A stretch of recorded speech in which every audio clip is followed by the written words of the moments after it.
Gabrielle, I'll actually start with you. You last season when we spoke, you told me about the experiences of working the art versus seeing the series stand up on its feet.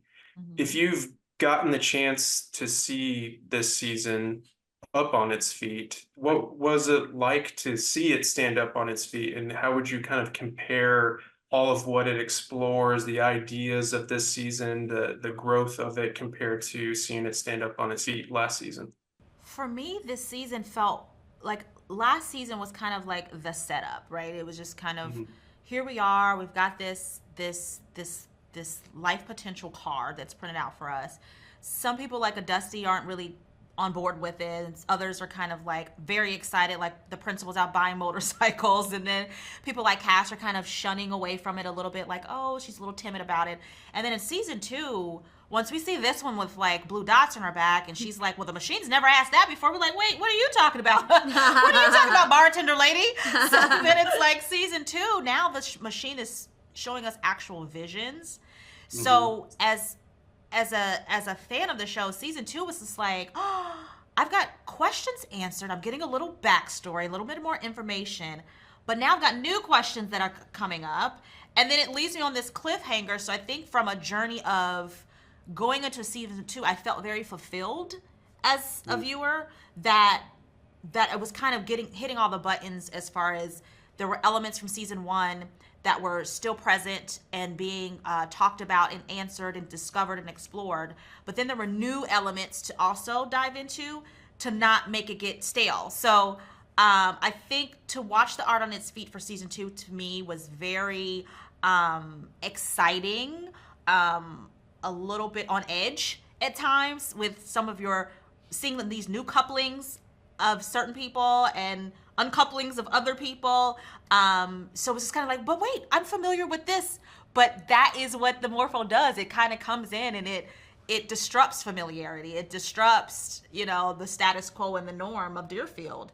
And here we are in season two where people are doubling down on what that vision means to them and how they get there. And specifically with Cass and Dusty, they make a huge turn in difference from where we saw them at the beginning of season one, where life seemed very peachy keen. And then here we are in season two, and it's like, side eye.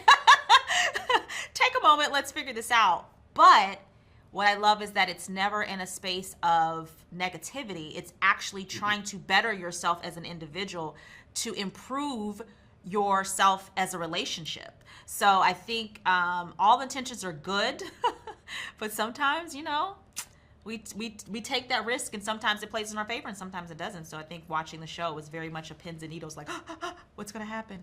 Yeah, yeah. Well, since I know your perspective on this, Allie, I would love to know yours as well. Seeing as this is the second season, I imagine you develop your own ideas, wants, and desires for your character. Do you feel like a lot of your wants for your character aligned with what ultimately was written, or did it take it beyond what you expected, David and the creative team to go? Yeah, I talked a lot from the very beginning with Dave about how much I personally wanted to know about what was going to happen and what I kind of wanted to save for as it was happening. And we kind of walked this very beautiful, delicate line of how much I should know and how much I shouldn't. And I feel most of it was I didn't know. And I wanted to experience her as she was learning and as she was kind of growing into herself. And that was a really fun experience as an actor to kind of play of the not knowing of it all. And this season, Mm. you really get to see her peel back some new layers, and which makes her some really awkward moments for Hana, which I loved playing in that weird uncomfortability. So I loved season two. It really I don't want to say it went past what I wanted. I think it for me it was just all very exciting because it was new. Yeah, yeah.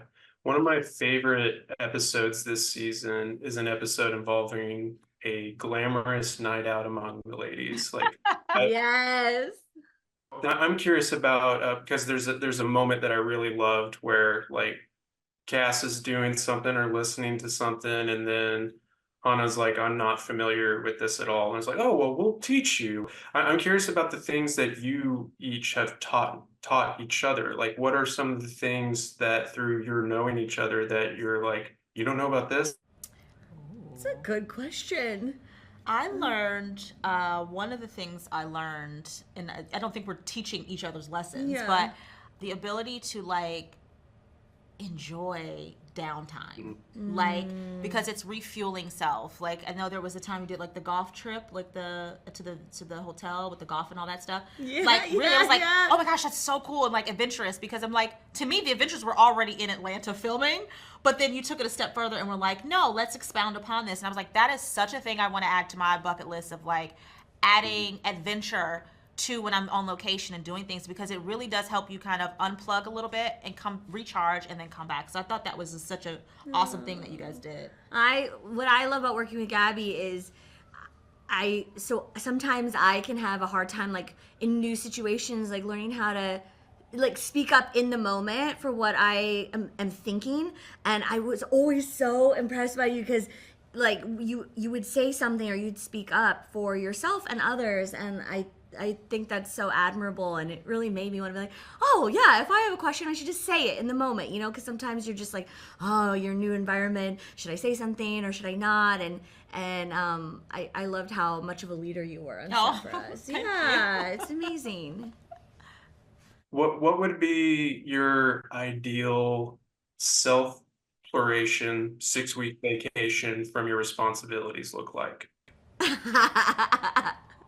I need all kinds of beaches. Yeah. I want to do like adventures, like high stakes adventures, like skydiving. Really? Yeah, I want to Wow. go like ATV, you know, the whole like snowboarding.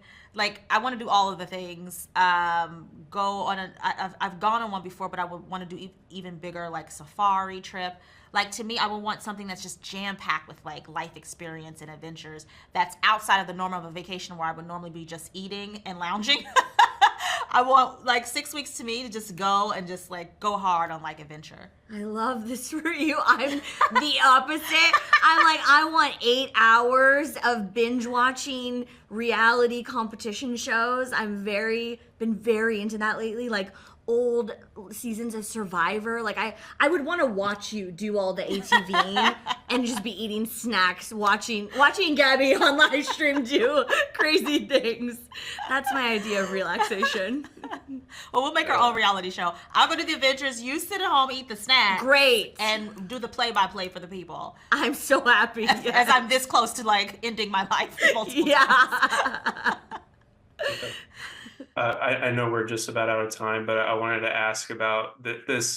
There is a specific episode that has a share circle with the guys, but I also feel like the ladies have so many great moments where they take pause and just kind of reflect and evaluate where their life, what their life potential is, and various other things. And so, is there a past character that you've played that you would love to get that opportunity to have like the share circle opportunity to know about more about how they think and who they are? If I had to pick one, it would be the Tilda Johnson character from Luke Cage, just because I only got to do that one season and then the show got canceled. But I think because her character was such a slow walk, because she was supposed to be this big reveal by the end of the series, that to dive in and like really explore her thought process to do the crazy thing that she did towards the end, and just to kind of figure out her arc to be Nightshade and all those things, would be really, really fun to kind of explore that.